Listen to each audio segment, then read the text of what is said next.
আমরা আর ওই গোলামির বেড়াজাল থেকে বেরিয়ে আসতে পারছি না কেন? পূর্ণাঙ্গ স্বাধীনতা আমাদের হয়নি। 47 থেকে নিয়ে আজ পর্যন্ত 70-80 বছরে আমরা ব্রিটিশ কাঠামোর মধ্যেই আছি। Bangladesh army is a legacy of British army. এই বাংলাদেশ আর্মি পাকিস্তান আর্মির খণ্ডিত অংশ, Pakistan army Indian army British army. ফলত ব্রিটিশ আর্মিতে যা rules and regulation and law ছিল তাই বাংলাদেশ আর্মিতে ফলো হয়, কোনো 19-20 নাই।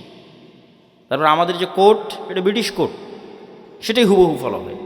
আমাদের সংবিধান, পুলিশ আইন সব ব্রিটিশ, শিক্ষা ব্যবস্থা ব্রিটিশ। তাহলে পূর্ণাঙ্গ স্বাধীনতা আসেনি, ওই ফরম্যাটের মধ্যেই আছে। তো গণতন্ত্র চাপিয়ে দেওয়া আছে আমাদের উপরে, যেন এখানে নেতা বের না হতে পারে। নেতা মানেই হচ্ছে সে 2 নম্বর গেরবে না, নেতা মানেই হচ্ছে সে মিথ্যার আশ্রয় নেবে না, নেতা মানেই হচ্ছে সে ধোঁকা দিবে না, নেতা মানেই হচ্ছে সে মাথা উঁচু থাকবে, মাথা বিক্রি করবে না, নেতা মানে সে টাকার কাছে মাথা নত হবে না, মানে সে কোনো প্রকার লিয়াজু লবিং 2 নম্বরই রাস্তার সাথে যার সম্পর্ক নাই, ও হচ্ছে রিয়াল হিরো, রিয়াল নেতা, প্রকৃত নেতা। নবীরা এরকম নেতা ছিল। তাহলে এইরকম নেতা তৈরির রাস্তা বন্ধ করতে হলে যেই রাস্তাতে লিয়াজু লবিং দুর্নীতি এগুলো শিখা যাবে সেটা ধরে রাখতে হবে, নাহলে তো সবাই নেতা হয়ে যাবে, সবাই উসমান হাদি হয়ে বসে থাকবে। তাহলে উসমান হাদি যেন না হতে পারে, তার জন্য গণতন্ত্র, ডেমোক্রেসি। তাহলে কি হবে? এক দল আর এক দলের বিরুদ্ধে তো বলবেই, একই আসনের মনোনয়ন প্রার্থী 6 জন 7 জন 10 জন, একজন আর একজনের চেয়ে মনোনয়নটা কে নিয়ে আসতে পারবে তার জন্য লিয়াজু লবিং, টাকা পয়সার লেনদেন, মিথ্যা, ধোঁকা, দুর্নীতি, দুর্নাম সব অবলম্বন করে তারপরে মনোনয়ন পেয়েছে। এগুলো অবলম্বন না করলে মনোনয়ন পাবে না, ঘরে বসে থেকে মনোনয়ন পাবে না। ওকে 2 নম্বর রাস্তার মধ্যে যেই মনোনয়ন নিতে হয়েছে। তাহলে এই 2 নম্বর রাস্তা দিয়ে যে মনোনয়ন নিয়ে আসলো, তো আগেই গোলাম হয়ে বসে আছে। কালচার, গণতন্ত্র ওকে কি বানিয়ে দিল? গোলাম বানিয়ে দিল। তাহলে এখন এই পদ্ধতির মধ্যে মনোনীত 300 এমপি যদি নির্বাচিত হয়ে ক্ষমতায় আসে, এরা যদি মিনিস্টারও হয়, প্রাইম মিনিস্টারও হয়, এরা স্বাধীন না এরা গোলাম? এত আসতে বললেন যে এরা স্বাধীন না গোলাম? গোলাম এমপি, গোলাম মন্ত্রী, গোলাম প্রাইম মিনিস্টার, গোলাম কান্ট্রি। কেননা ও স্বাধীনতার মূল বেসিক ক্রাইটেরিয়া পূরণ করতে পারেনি। তো বানু ইসরাইল 2 নম্বর রাস্তা অবলম্বন করে এসেছে। তাহলে যে 2 নম্বর রাস্তা অবলম্বন করে বড় হয়েছে, ওকে আমি আমেরিকা, আমি ভারত বলবো, বাবা তুই যা দুর্নীতি চুরি চামারি কর, কোনো সমস্যা নাই। বাংলাদেশের মানুষ যেদিন 36শে জুলাইয়ের মতো পিটুনি দিবে, পালিয়ে ভারতের আমেরিকায় চলে আসবে, সব টাকা পয়সা আমাদের এখানে পাঠাবি, কোনো সমস্যা নেই। তাহলে বাংলাদেশ এমন একটা গাভী, যেই গাভীর অসংখ্য দুধ, কিন্তু এই দুধ এই দেশে থাকে না, সব পাচার হয়ে বিভিন্ন দেশে চলে যায়। তাহলে এই দুধ যেন পাচার হয়, এর জন্য তো ওই রকম নেতাই তৈরি করা লাগবে, দুর্নীতিবাজ নেতাই তো তৈরি করা লাগবে। দুর্নীতিবাজ নেতা কী থেকে তৈরি হবে? গণতন্ত্র যদি না থাকে। গণতন্ত্র যদি না থাকে তাহলে তো দুর্নীতিবাজ নেতা তৈরি হবে না। আর ওসমান হাদিদের মতো নেতা, যারা মেরুদণ্ড বিক্রি করে না, যারা লবিং লিয়াজু করে না, যারা সত্য এবং ন্যায়ের উপর অটল থাকে, এরা তো হুমকি। এরা আধিপত্যবাদীদের জন্য হুমকি, সাম্রাজ্যবাদীদের জন্য হুমকি। এরা তো বাংলাদেশের পক্ষের, এটা তো বিক্রি হয় না, এটাই তো নেতা, এরা তো বানু ইসরাইল নয়। ওই রকম নেতা যদি বের হয়ে আসেও এই গণতন্ত্রের বেড়াজাল দিয়ে, তাহলে এই যে ওসমান হাদির মতো হত্যা করে উড়িয়ে দেবে। বাংলাদেশের মানুষ কত অসহায়, যে বাংলাদেশের 90% মানুষ একটা রাজনৈতিক দল খুঁজে পায় না যে তার কথা তার মতো করে বলতে পারবে। এই ওসমান হাদি একজন ছিল যে বাংলাদেশের মানুষের কথা বাংলাদেশের মানুষের মতো করে বলতে পারত। এই ছেলেটা চলে যাওয়ার পর আর কেউই নাই, এত অসহায় বাংলাদেশের মানুষ। কেন কেউ নাই? ওই যে সবাইকে যে সেটিং করতে হচ্ছে, সবাইকে যে লিয়াজু লবিং করে আসতে হচ্ছে, তাহলে সে কেমনে আপনার কথা বলতে পারবে? যদি বিক্রি হয়ে আসতেছে, লিয়াজু লবিং করে আসছে, আপনার কথা বলতে পারবে না, গোলাম হয়ে আসতেছে। তাহলে কি অসহায়ত্ব আমাদের দেখেন। তো এই গোলামির কালচার কন্টিনিউ করার জন্য একটা ওয়ে হচ্ছে গণতন্ত্র, আর একটা ওয়ে হচ্ছে সুদ। কেন সুদ? রাসূলুল্লাহ সাল্লাল্লাহু আলাইহি ওয়াসাল্লাম বলছেন, আল্লাহুম্মা ইন্না আউযুবিকা মিনাল মা'সামি ওয়াল মাগরাম। আল্লাহ লোন থেকে বাঁচতে চাই। বহু দোয়া আছে, গালাবাতিদ দাইনি, জালি'দ দাইনি ওয়া গালাবাতির রিজাল। হে আল্লাহ, ঋণের বোঝা থেকে এবং মানুষের আধিপত্য থেকে বাঁচতে চাই। তো কেন আল্লাহর নবী এত ঋণের বোঝা এবং লোনের বোঝা থেকে বাঁচতে চাইতেন? সাহাবীরা রাসূলুল্লাহ সাল্লাল্লাহু আলাইহি ওয়াসাল্লামকে জিজ্ঞেস করলে উনি উত্তরে বললেন যে, যেই দিন থেকে মানুষ লোন নেওয়া শুরু করে, ওই দিন থেকে মানুষ মিথ্যা বলা শুরু করে। মা এবং বোনেরা যদি আজকে যারা উপস্থিত আছে তারা যদি কিস্তির সাথে জড়িত হয়ে থেকে থাকে, তাহলে তারা খুব ভালোভাবে জানে যে এই কিস্তির টাকা সময় মতো পরিশোধ না করার জন্য কী পরিমাণ মিথ্যার আশ্রয় তাদের নিতে হয়, কী পরিমাণ মিথ্যা এবং ধোঁকা এবং বাহানার আশ্রয় তাদের নিতে হয়। তাহলে ওই যখনই ওই মিথ্যার মধ্যে চলে গেলেন, ধোঁকার মধ্যে চলে গেলেন, তখন আপনি আপনার আত্মসম্মান, আত্মমর্যাদা বিক্রি করে দিলেন। আপনি আর আপনার পেটে আর কখনো স্বাধীন সন্তান ওই সুলতান সালাহুদ্দিন আইয়ুবী, মোহাম্মদ বিন কাসেম, খালিদ ইবনুল ওয়ালিদ, তারিক বিন জিয়াদ আর এই যুগের ওসমান হাদি এরা জন্ম নেবে না। বিক্রি হওয়া মস্তিষ্ক জন্ম নেবে টাকার কাছে। তাহলে ওটাও গোলাম তৈরির কারখানা। সুদ এমন ভয়ঙ্কর নিজাম যে পাকিস্তানের মতো একটা রাষ্ট্র পারমাণবিক শক্তির মালিক। কিসের পারমাণবিক শক্তির মালিক?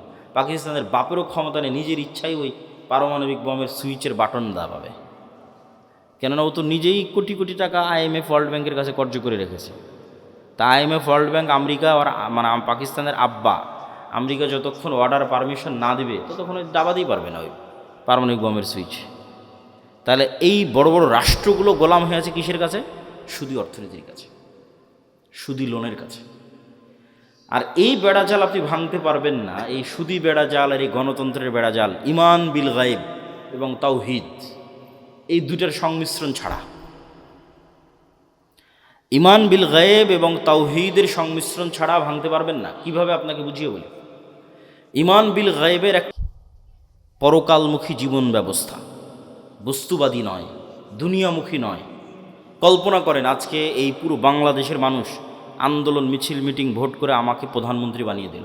কল্পনা করেন আমি কালকে বললাম বাংলাদেশে আজ থেকে ইসলামী আইন চলবে। আমার এই ঘোষণার পরেই ভারত এবং আমেরিকা বাংলাদেশকে অর্থনৈতিকভাবে বয়কট করবে না? করবে না?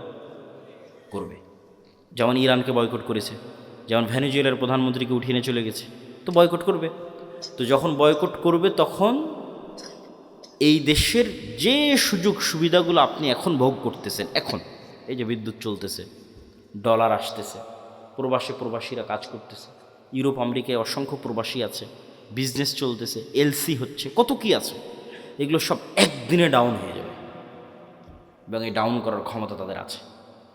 এই একদিনে যখন ডাউন হয়ে যাবে তখন আপনিও 1 সপ্তাহ 10 দিনের মধ্যে বলবেন রাখো তোমার এই আবদুল্লাহর ইসলাম আর মোহাম্মদ ইসলামের ইসলাম, আমাদের আগের জীবনই ভালো ছিল।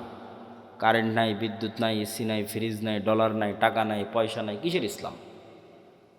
তখন আপনি আবার পরের দিন আন্দোলন, মিছিল, মিটিং করে নামিয়ে দেবেন। তাহলে অন্তত এই দেশের 20% মানুষ যতক্ষণ এই বিশ্বাসের উপর অটল না হবে যে পরকাল আসল, কিসের দুনিয়া, কাদের মতো? আসহাবুল উখদুদ সূরা বুরুজের ওদের মতো। ওয়ামা নাকামু মিনহুম ইল্লা ইউমিনু বিল্লাহিল আজিজিল হামিদ। পুরো একটা সম্প্রদায় আগুনের মধ্যে ঢুকে যাচ্ছে, মা সন্তান সহ আগুনের মধ্যে ঢুকে যাচ্ছে। কি সেই ইমান বিল গায়েব যে শান্ত শিষ্ট আরামের বাড়িঘর রেখে আগুনের মধ্যে জ্বলে মরে যাচ্ছে? কি সেই ইমান বিল গায়েব? ওই ইমান বিল গায়েব হচ্ছে এটা যে ওই আসহাবুল উখদুদ ওরা দেখতে পাচ্ছে, নিশ্চিত দেখতে পাচ্ছে যে আমার সামনে জ্বলন্ত আগুন, এটা আগুন নয়, এটা জান্নাত। বলেন আল্লাহু আকবার। আর পিছনে যে আমার শান্তির বাড়িঘর আছে ওখানে জাহান্নামের আগুন জ্বলতেছে। ওরা দেখতে পাচ্ছে যে ওখানে জাহান্নামের আগুন জ্বলতেছে। ওটাকে ওরা বাড়িঘর হিসেবে দেখতে পায়নি, ওখানে দেখতে পাচ্ছে ওখানে জাহান্নামের আগুন জ্বলতেছে, আমি ওখানে গেলে পুড়ে মরে যাব। আর যে সামনে জ্বলন্ত আগুন, এটা তো জান্নাত। অন্তত 20-30% মানুষের ইমান যতক্ষণ ওই লেভেলে না যাবে ততক্ষণ কিসের আপনি ইসলাম কায়েম করবেন? সম্ভব নয়। বাংলাদেশের মানুষই এতটা দুর্নীতিগ্রস্ত, এতটা বস্তুবাদ, এতটা দুনিয়াবাদীর সাথে আক্রান্ত, এরা আপনাকে টিকতে দিবে না। সম্ভব নয়। প্রত্যেকটা রন্ধ্রে রন্ধ্রে টাকার পাগল, ক্ষমতার নেশাগ্রস্ত লোকজন আছে। অন্তত 20-30% মানুষের ইমান লাগবে ইমান বিল গায়েবে সর্বোচ্চ লেভেলের, পরকালমুখী, দুনিয়া বিমুখ। আর 20-30% মানুষের লাগবে পূর্ণাঙ্গ তাওহীদ। আল্লামা ইকবাল লিখেছেন, এ দৌর আপনি বারাহিম কি তালাশ মে হ্যাঁ, যে আজকের যুগের মুসলমানদের সকল সমস্যার সমাধানের একটাই রাস্তা, এই যুগের ইব্রাহিম লাগবে। এই যুগের ইব্রাহিম কোথায়? আজ থেকে 5000 বছর আগে ইব্রাহিম আলাইহিস সালাম এসেছিল, পূর্ণাঙ্গ শতভাগ তাওহীদে বিশ্বাসী। ওই পূর্ণাঙ্গ শতভাগ তাওহীদে বিশ্বাসী ইব্রাহিম কোথায়? আজকের মুসলিম উম্মার মধ্যে ওই ইব্রাহিম লাগবে। তাহলে মুসলমানদের মুক্তির যাত্রা শুরু হয়ে যাবে। হ্যাঁ, আপনাদের মতো যারা আহলে হাদিস এবং সালাফি আছে তারা বড় শিরক বড় বেদাত থেকে অনেকটাই মুক্ত, কিন্তু পূর্ণাঙ্গ শতভাগ তাওহীদের অনুসারী নয়। কিভাবে এটা আপনাকে বুঝিয়ে বলি যে কেমনে আপনি পূর্ণাঙ্গ শতভাগ তাওহীদের অনুসারী নন। ঠিক আছে, আপনি কবর মাজারে গিয়ে সিজদা দেন না, তাবিজ কবজ ব্যবহার করেন না, কিন্তু এই আপনি বিড়ি সিগারেটে আসক্ত। তাহলে যখন আপনি বিড়ি সিগারেটে আসক্ত তখন আপনার ইলাহ ওই বিড়ি সিগারেট। আমি বলিনি, আল্লাহ নিজে কোরআনে বলেছে যে তার নফস ইলাহু হাওয়া, তার ইলাহ হচ্ছে তার নিজের অন্তরের কামনা। ঠিক আছে, আপনি কবরকে ইলাহ মানেননি, কিন্তু ইলাহ তো আপনার নিজের নফসকে বানিয়ে রেখেছে। ইলাহ তো কোনো অবৈধ প্রেমিকাকে বানিয়ে রেখেছে, ইলাহ তো টাকার নেশাকে বানিয়ে রেখেছে, ইলাহ তো ক্ষমতার নেশাকে বানিয়ে রেখেছে। ওই টাকার জন্য আপনি সব করতে পারেন, হালাল হারামের বাস বিচার নাই। ওই ক্ষমতার জন্য আপনি সব করতে পারেন, ওই নারীর জন্য সব করতে পারেন, মনের প্রবৃত্তি পূরণ করার জন্য সব করতে পারেন। তাহলে তো আপনি শতভাগ তাওহীদপন্থী নন।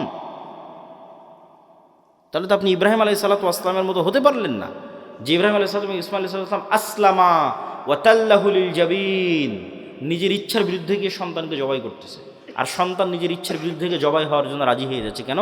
সিদ্ধান্তটা আল্লাহর। এটা হলো শতভাগ তাওহীদ, যে আল্লাহর সিদ্ধান্তের সামনে পরিপূর্ণ আত্মসমর্পণ। তাহলে শতভাগ তাওহীদপন্থী 20% থেকে 30% মানুষ, আর ঈমান বিল গায়েবে সর্বোচ্চ স্তরের 20 থেকে 30% মানুষ হওয়া ছাড়া পূর্ণাঙ্গ ইসলামী বিপ্লব সম্ভব নয়। এই দাওয়াত আজকে আমি দিচ্ছি না, এই দাওয়াত শাহ ইসমাইল শহীদ দিয়ে গেছে আজ থেকে 100-150 বছর আগে। ওনার একটাই দাওয়াত ছিল যে আমাদের পূর্ণাঙ্গ ইসলামী বিপ্লবের আগে মানুষকে শতভাগ পূর্ণাঙ্গ তাওহীদে বিশ্বাসী হতে হবে, নাহলে পূর্ণাঙ্গ ইসলামী বিপ্লব সম্ভব নয়। শতভাগ তাওহীদে বিশ্বাসী এবং ঈমান বিল গায়বে ইয়াকিন আছে এরকম 20 থেকে 30% মানুষ লাগবে পুরো বাংলাদেশের। তাহলে এর উপর ভিত্তি করে পূর্ণাঙ্গ ইসলামী বিপ্লব কায়েম হবে। পূর্ণাঙ্গ ইসলামী বিপ্লবের সকল ক্রাইটেরিয়া রেডি আছে, শুধু ওই রকমের যোগ্য মানুষ নাই। তারপরে কি লাগবে? তারপরে আরও 2টা জিনিস লাগবে। এক, আমি পূর্ণাঙ্গ তাওহীদপন্থী মানুষ, ঠিক আছে, আমি পূর্ণাঙ্গ ঈমান বিল গায়ব অর্জন করলাম, ঠিক আছে, কিন্তু নেতা হওয়ার জন্য আরও 2টা জিনিস লাগবে। ওই 2টা জিনিস পূরণ না করতে পারলে নেতা হতে পারবেন না। একটা হচ্ছে আল্লাহ সুবহানাহু ওয়া তাআলা এই পৃথিবী যেই ফাংশনের উপর ডেভেলপ করেছে ওই ফাংশন আপনাকে ইউজ করতেই হবে। তো এই পৃথিবীতে নেতা হওয়ার ফাংশন হচ্ছে জ্ঞান এবং শিক্ষা, এটা আল্লাহই দিয়ে রেখেছে। এখন এই জ্ঞান এবং শিক্ষার বাটন যদি ইহুদি খ্রিস্টান চাপে তাও ওরা নেতা হয়ে যাবে। এই জ্ঞান শিক্ষার বাটন যদি হিন্দু ডোম চামার ম্যাথর মুচির চাপে ওরা নেতা হয়ে যাবে। আল্লাহ কখনো তার রুলস ভাঙ্গেন না। এখন এই নাটোর, এই এলাকার নাম কি? নাটোর সাধুপাড়া, এই অঞ্চলের যুবকেরা যদি মদ বিড়ি cigarette TikTok video YouTube BPL IPL জুয়া online betting Free Fire PUBG এগুলো নিয়ে ব্যস্ত থাকে, আর ওইদিকে ইসরায়েলের ইহুদি আর ইউরোপ আর আমেরিকার খ্রিস্টান ওরা যদি জ্ঞান অর্জনে ব্যস্ত থাকে ওদের সন্তানেরা, আল্লাহ বলবেন না, আল্লাহ তার রুলস ব্রেক করে বলবেন না যে ইহুদি খ্রিস্টান তোরা থাম, তোদের নেতা বানাবো না, আমার নাটোরের কিছু মদখোর জুয়াখোর বান্দা আছে ওদের নেতা বানাবো। এটা আল্লাহ করবেন না। নেতা হতে হলে গোলামির জিঞ্জির আপনাকে নিজে হাতেই ভাঙতে হবে, সেটা জ্ঞান এবং শিক্ষা। জ্ঞান এবং শিক্ষায় সর্বোচ্চ স্তর অর্জন করার চেষ্টা ছাড়া নেতা হওয়ার আর কোনো রাস্তা পৃথিবীতে নাই। নেতা হওয়ার এই রাস্তা আল্লাহ নির্ধারণ করেছে। তলুতকে আল্লাহ বলছেন বাস্তাতাং ফিল ইলমি ওয়াল জিসম, যে আমি তলুতকে বানু ইসরাইলের নেতা বানিয়েছি, জ্ঞানে বড় তাই, জ্ঞানে বেশি তাই। আদমকে ফেরেশতা এবং জিনের উপর শ্রেষ্ঠত্ব দিয়েছি, জ্ঞানে বেশি তাই।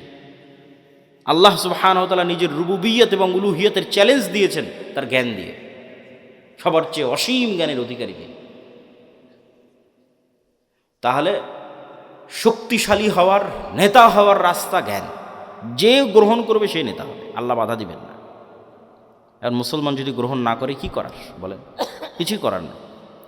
তাহলে 3 নম্বর রাস্তা হচ্ছে জ্ঞান অর্জন করতে হবে। 4 নম্বর রাস্তা সত্যবাদিতা এবং ন্যায়পরায়ণতায় অটল থাকতে হবে, পাহাড়ের মতো। যেটাতে আলোচনা শুরু করেছি যে 2 নম্বরই ধোঁকাবাজি, এগুলো যে গণতন্ত্র এবং সুদ থেকে আসে, ওটার বিপরীতটাই হচ্ছে সত্যবাদিতা ন্যায়পরায়ণতায় অটল থাকা, ওসমান হাদিদের মতো। কিন্তু মুসলমানদেরকে আমরা ইসলামটা বুঝাতেই পারলাম না। বাংলাদেশের OC, DC, SP, AC land, sub registrar, সচিবালয়ে কত সচিব বসে আছে। আমরা তো বাহির থেকে তো এসে আর আমাদেরকে গোলাম করতেছে না, আমাদের লোকজনই তো গোলাম, বাংলাদেশের নাগরিকেরাই তো গোলাম, বাহির থেকে এসে কেউ গোলাম করতেছে না তো। এই সমস্ত পদে যারা বসে আছে এরা টাকার কাছে বিক্রি হয়ে যায়, অথচ এরা সালাত আদায় করে, এরা হজ করে, এরা ওমরা করে, এরা মসজিদ মাদ্রাসায় যে কমিটি, বিশেষ অতিথি, প্রধান অতিথি, এরা সবাই আছে, কিন্তু নিজ চেয়ারে যখন বসতেছে তখন 2 নম্বরই করতেছে। তাহলে এরা কি মনে করেছে? এরা মনে করেছে ঠিক আছে, আমি সচিবালয়ে বসে এসিল্যান্ড, সাব রেজিস্ট্রার যা আছে সব হয়ে যত পারি 2 নম্বরই সুদ ঘুষ দিয়ে টাকা ইনকাম করব, আর নামাজ পড়ে হজ করে আর দান করে ওটাকে মাফ করে নেব। নাউজুবিল্লাহ। তাহলে আমরা হুজুররা এটা বুঝাতে পারিনি, আলেম ওলামা বুঝাতে পারিনি যে ইসলাম কি। এটা তো মুনাফিকই, সে তো মুনাফিক, তার অন্তরে তো ইমানই ঢোকেনি। তার সালাত কি, তার সিয়াম কি, তার হজ কি, সে তো মুনাফিক। রাসূলুল্লাহ সাল্লাল্লাহু আলাইহি ওয়াসাল্লামের স্পষ্ট হাদিস, ইজা তুমিনা খানা, তাকে যে আমানতের দায়িত্ব দেওয়া হয়েছে ওটার খেয়ানত করে যে মুনাফিক, ওর অন্তরে ইমান ঢোকেনি। লা ঈমান লিমান লা আমানাতা লাহু। তাহলে মুনাফিকের হারাম টাকার, দুর্নীতির টাকার কিসের ইবাদত? বরং ওর উল্টাটা, ও যদি কোনো বড় ইবাদত নাও করে, কোটি কোটি টাকা দান নাও করে, তাহাজ্জুদের রাতের সালাত নাও আদায় করে, হজ নাও করে, শুধু ওর যে চেয়ারে বসে আছে ওসি, ডিসি, এসপি, মন্ত্রী, সচিব, এসিল্যান্ড, এই চেয়ারে চুল পরিমাণ অন্যায় না করে, তাহলে এদের হজের চেয়ে, এদের রাতের তাহাজ্জুদের সালাতের চেয়ে এবং অন্যদের কোটি কোটি টাকা দানের চেয়ে সে শ্রেষ্ঠতম নেকির অধিকারী হবে। রাসূলুল্লাহ সাল্লাল্লাহু আলাইহি ওয়াসাল্লাম বলেছেন, সাবআতু ইউযিল্লুহুমুল্লাহ ইয়াওমা লা যিল্লা ইল্লা যিল্লুহু। 1 নম্বরে ইমামুন আদিল। 7 শ্রেণীর যারা বিশেষ আল্লাহর ছায়া পাবে, এখানে সবাই আছে, নামাজি আছে, দানবীর আছে, সবাই আছে, কিন্তু 1 নম্বরে জায়গা দেওয়া হয়েছে পদে বসে ন্যায়পরায়ণ যে। ও তো এমনি সবচেয়ে বড় নেকির কাজ করে, ওর জন্য তো এমনি জান্নাত। ও তো আল্লাহর গুণে গুণান্বিত হয়েছে। আল্লাহ যেমন বিচারের আসনে বসে শতভাগ ন্যায়পরায়ণ, আল্লাহ যেমন রাজত্বের আসনে বসে শতভাগ ন্যায়পরায়ণ, আল্লাহর মহৎ গুণ হচ্ছে আল্লাহ ন্যায়পরায়ণ। আল্লাহ জুলুম করেন না। ইন্না হারামতু যুলমা আলাইয়া। মানুষ হয়ে যে আল্লাহর গুণে গুণান্বিত হতে পারে, আল্লাহু আকবার, এটা কত বড় ইবাদত যে মানুষ হয়ে ওসি তারপরে ডিসি, এসিল্যান্ড, সাব রেজিস্ট্রার, সচিব, এই চেয়ারে বসে সে দুর্নীতি করবে না, ন্যায় করবে, এটা অনেক বড় ইবাদত। আর এই চেয়ারে বসে দুর্নীতি করে সেই টাকা দিয়ে হজ করবে, সেই টাকা দিয়ে মসজিদ মাদ্রাসায় দান করবে, এটা মুনাফিক। আমরা মানুষকে দিন বুঝাতে পারিনি। রাজনীতিবিদদের হাতে ক্ষমতা নেই, ক্ষমতা এদের হাতে। রাজনীতিবিদরা তো 5 বছরের জন্য আসে যায়, ভোট করে, কিন্তু এদের চাকরিতে রিটায়ার্ড না হওয়া পর্যন্ত থাকে। এরা যদি বলে যে আজ থেকে আমরা বিক্রি হব না কোনো দলের কাছে, দেশ একদিনে ঠিক হয়ে যাবে, একদিনে। তো এরা কাদের ঘরের সন্তান? আমাদের ঘরের সন্তান, আমাদের ছেলে মেয়ে। পুলিশে কারা, আর্মিতে কারা, সচিবালয়ে কারা, বিসিএস পরীক্ষা কারা দেয়? আমার আপনার ছেলে মেয়ে। এদের আমাদের ঠিক করতে হবে দাওয়াত দিয়ে। নতুন প্রজন্মকে সত্যবাদিতা এবং ন্যায়পরায়ণতা অটল হতে হবে। এটাই তো গোলামি থেকে মুক্তির রাস্তা। ওই দিন থেকেই তো দেশ স্বাধীন। সম্মানিত উপস্থিতি, তাহলে 2টো পয়েন্ট বললাম নেতা হওয়ার, এক শিক্ষা এবং জ্ঞান, আর এক সত্যবাদিতা এবং ন্যায়পরায়ণতা। থাকলেই মানুষ নেতা হয়ে যাবে, অটোমেটিক নেতা হয়ে যাবে, কিচ্ছু করা লাগবে না, আল্লাহ নেতা বানিয়ে দিবে তাকে। আর এবার 4 নম্বর পয়েন্ট, যেটাতে বক্তব্যের শেষের দিকে যাব, সেটা হচ্ছে এই গুণে গুণান্বিত মানুষেরা যখন আসবে, যারা তাওহীদে বিশ্বাসী, ঈমান বিল গায়বে ইয়াকিন রাখে, জ্ঞানে সর্বোচ্চ, আবার তাকে কেনা যায় না, এই মানুষগুলো পৃথিবীর জন্য হুমকি। এদের উপর জুলম নেমে আসবে, এদের উপর বাধা নেমে আসবে, এদের উপর অত্যাচার নেমে আসবে। এই জন্য এদের বাঁচার রাস্তা হচ্ছে আল্লাহর সাহায্য। এদের বাঁচার রাস্তা কি? দুনিয়ার শক্তি দিয়ে বাঁচার কোনো রাস্তা নেই। মুসলমানদের অতীতে, আজ, ভবিষ্যতে দুনিয়ার শক্তি দিয়ে বাঁচার কোনো রাস্তা নেই। মুসলমানদের বাঁচার রাস্তা আল্লাহর সাহায্য। আল্লাহর সাহায্য পাওয়ার 2টা বড় রাস্তা, 2টা বড় সিক্রেট রেসিপি আজকে দিয়ে বক্তব্য শেষ করব। যে মুসলমানদের জন্য আল্লাহর সাহায্য নিশ্চিত করার 2টা বড় রাস্তা, এক সালাত আর এক জিকির। সালাতের মধ্যে সবচেয়ে বড় পাওয়ারফুল হচ্ছে রাতের সালাত। সালাত হচ্ছে এমন এক টেকনোলজি, আমি উদাহরণ দিই ইবনুল কাইয়িম রাহিমাহুল্লাহকে সামনে রেখে, নাহলে দিতাম না। আমরা যেমন এখানে বসে থেকে হাজার হাজার কিলোমিটার দূরে থাকা আমেরিকার কোনো টিচারের কাছে অনলাইনে ক্লাস করতেছি, অথবা এখান থেকে 100 কিলোমিটার দূরে থাকা ঢাকার কোনো টিচারের কাছে অনলাইনে ক্লাস করতেছি, তো পাসওয়ার্ড লগ ইন দিয়ে যখন ক্লাসে জয়েন করি তখন দুইজনে লাইভ সেশন, টিচারও যুক্ত হয়েছে, স্টুডেন্টও যুক্ত হয়েছে লাইভ সেশনে, কানেক্টেড। তো আজকের ইন্টারনেট, আজকের মোবাইল দিয়ে মানুষ হাজার কিলোমিটার দূরে থাকা টিচারের সাথে, মানুষের সাথে লাইভ কানেক্টেড হচ্ছে, লাইভ কথোপকথন করতেছে। তো সালাত এটার চেয়ে তো হাজারো লক্ষ কোটি গুণ উন্নত লেভেলের প্রযুক্তি, যা দুনিয়াতে থাকা মানুষকে 7 আসমানের উপরে থাকা রব্বুল আলামিনের সাথে লাইভ কানেক্টেড করে দেয়। সরাসরি মানুষ যখন সালাতে দাঁড়ায় এবং চোখ যখন সিজদার দিকে, অন্তর যখন আল্লাহর দিকে নিবদ্ধ, তখন রব্বুল আলামিনও তার মুখোমুখি হয়ে যান। দুনিয়াতে থেকে 7 আসমানের সাথে সরাসরি লাইভ কথোপকথনের প্রযুক্তি হচ্ছে সালাত। এই জন্য নবীরা সবসময় সালাতের আশ্রয় নিয়েছে। সূর্যগ্রহণে সালাত, চন্দ্রগ্রহণে সালাত, বৃষ্টি প্রার্থনায় সালাত, জানাজায় সালাত, বিপদ আপদে সালাত, রাতে সালাত। রাসূলুল্লাহ সাল্লাল্লাহু আলাইহি ওয়াসাল্লাম বদরের যুদ্ধের আগের দিন লম্বা রাতের সালাত আদায় করেছেন। আবু বকর রাদিয়াল্লাহু তাআলা আনহু বলছেন, কাফাকা মুনাশাদাতাকা রাব্বাক, হে রাসূলুল্লাহ, হে আল্লাহর নবী, আপনি নবী হয়ে আল্লাহর কাছে এত মোনাজাত করা লাগে, এত দোয়া করা লাগে, যথেষ্ট হয়েছে, বাস, আর করার দরকার নাই, আল্লাহ তো আপনাকে এমনি সহযোগিতা করবে। তাহলে কি পরিমাণ লম্বা রাতের সালাত মুহাম্মদ সাল্লাল্লাহু আলাইহি ওয়াসাল্লাম আদায় করেছেন, আর কি পরিমাণ দোয়া আল্লাহ সুবহানাহু ওয়া তাআলার কাছে করেছেন, যে আবু বকর রাদিয়াল্লাহু তাআলা আনহুর মতো সাহাবী এই দোয়ায় ক্লান্ত হয়ে গেছে, রাতের সালাতে ক্লান্ত হয়ে গেছে। তাহলে এখন বুঝেন, মুহাম্মদ সাল্লাল্লাহু আলাইহি ওয়াসাল্লাম আমার, আপনার এবং আবু বকর রাদিয়াল্লাহু তাআলা আনহুর চেয়ে বেশি জানতেন যে কাল বদরের যুদ্ধে দুনিয়ার শক্তি দিয়ে আমার বিজয় সম্ভব নয়। কাল বদরের যুদ্ধে আমাকে জিততে হলে কার সাহায্য